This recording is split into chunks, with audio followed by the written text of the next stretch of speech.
Can you remember the first stage of the risk management process? The first stage is about identifying and prioritizing the main risks, problems by understanding what to protect, from what and whom to protect it, how likely the threat is to happen, and what would be the impact.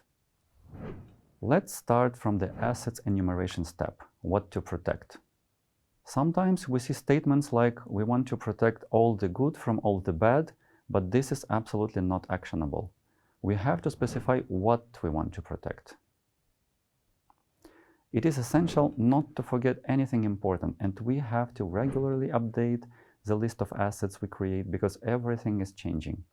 New assets might appear and some of the old ones might disappear.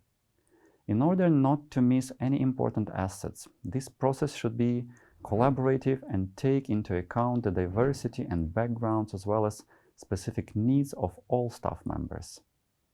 We have to be specific enough to understand what to actually protect, but not too detailed to end up with a huge list of similar assets. Usually the main groups of assets are related to people, processes, systems, data, property, reputation, etc. For example, if we want to protect people, we should specify if we mean all staff members or staff members who travel to a certain country or area, or staff members who have access to sensitive data or information, or our anonymous sources, clients, witnesses, our volunteers, our consultants, etc. It can sometimes be helpful to group the people based on their responsibilities, their tasks, role, as well as their gender, age, and backgrounds. If we talk about processes, it could be a parallel vote tabulation process or a human rights violation documentation process, an open source intelligence process, or communication process with sources, witnesses, etc. Or it could be systems, such as our office IT infrastructure, our corporate email system, our database web infrastructure, etc. Or if you want to protect data, it could be a combination of its nature, financial data, personal data, etc., and by place of storage, data in emails and corporate cloud, hard copies in the office, data on laptops and smartphones, etc. Data can be protected only if we know what and where. If we don't know where the data is, we can't protect it. The output of the assets enumeration is a list of assets. We will now introduce an example of a scenario which will serve throughout the module as an illustration of how we can apply the different stages and steps of the risk management process to a certain context. A newly established human rights organization called the Balronian Center for Human Rights is undertaking a risk management process for the first time in an attempt to better protect its work, beneficiaries, and staff members. The Balronian Center for Human Rights extensively works on human rights monitoring with the aim to unveil human rights violations and abuses. For this purpose, it keeps comprehensive online databases with information containing personal data and documentation on ongoing investigations into human rights violations. The organization's work on sensitive topics sometimes expose it to online and offline intimidation and smear, as well as physical attacks. The Balronian Center for Human Rights works in and with areas where human rights defenders are frequently targeted for their work and regularly participates in and monitors peaceful assemblies, which at times can turn violent. It has 5 staff members, and some trusted volunteers offer ad hoc support to certain activities. Due to the limited capacity and resources available, staff members are often overworked. In your opinion, based on the information provided as part of this scenario, what are the main assets that we might want to protect? You can pause the video and take a few moments to think about it. Feel free to note down the assets that come to your mind in the template you downloaded. As an example, let's say the main assets in this case are 1. Physical integrity of staff members. 2. A database with sensitive information and documentation on ongoing investigations of human rights violations and abuses. And 3. Staff well-being. While this list of assets is not comprehensive, you might have thought about more examples yourself. We will use it throughout the module to illustrate how we might deal with potential physical, digital, and psychological risks in a risk management process. The overall case scenario will also help us in this exercise. In the process of and after the assets enumeration, it is a good practice to think about the security perimeter. This means to draw a virtual line between the inside and the outside of the organization, and to try to make sure all the important people, processes, systems, and data are inside the perimeter. For example, this might translate into making sure that the important data is only on the corporate email and cloud servers, on corporate laptops only, and that only people from the inside have access to this data. Again, we can't protect everything everywhere, so we might want to narrow it down to the most important assets and to limit the number of people, places, systems that are inside the perimeter.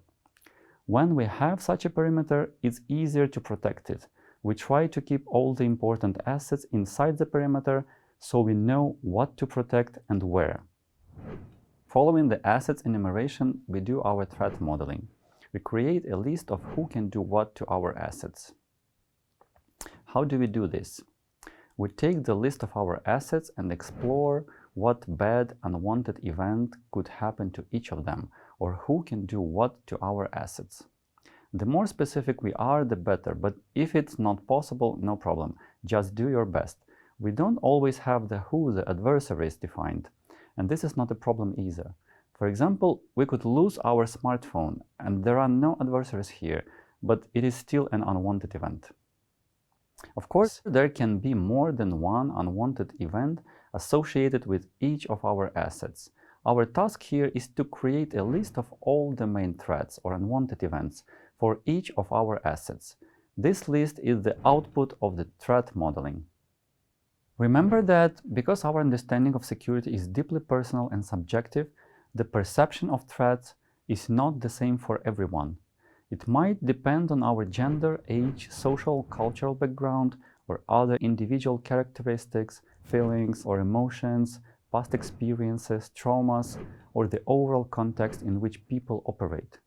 Threats that might be evident to some people might remain unnoticed by others. This is why it is important to conduct our threat modeling in a collaborative way. Brainstorming with our peers and colleagues helps this process. Let's now continue with our example. Based on the scenario we presented, we identified 3 main assets. Let's now go through them one by one and come up with the main unwanted events that might happen to each of them. Let's take our first asset, physical integrity of staff members. What could happen to them? Feel free to pause the video and take a moment to think about and note down possible unwanted events for this particular asset, taking into account the context in the scenario we provided. Again, keep in mind that there might be, and there actually is, more than one threat or unwanted event to each of the assets. So, among other things, the following unwanted events might occur. 1. Staff members are physically attacked in the streets. 2. The organization's office premises are vandalized while staff members are inside the building. 3. Staff members are injured during an assembly. The second asset in our example was the database with sensitive information and documentation on ongoing investigations into human rights violations and abuses. Again, feel free to pause the video and think about what could be examples of threats in this case. For example, we might face the following unwanted events. 1. Hackers hack database and get access to the sensitive information and documentation. 2. Hackers performed a distributed denial of service DDoS attack on the database and make it unavailable. 3. One of the staff members or volunteers who have access to the database leaks all the data. Third, when it comes to staff well-being, what could be the unwanted events that might happen? Can you think of some? Again, pause the video and think of some examples. Then note them down. Among others, we might experience the following unwanted events. 1. The heavy workload coupled with limited resources leads to staff burnout to the point that they need to take extended sick leave due to extreme fatigue. 2. Staff members feel highly demotivated and the feeling is spreading across the team. They provide lower quality outputs because they are overstretched and not able to work at the best of their capacity. 3. Online attacks on staff members are protracted over time and start targeting their family members, thus causing extreme worry and concern. As a result, we have 9 unwanted events, threats, that might happen to our assets.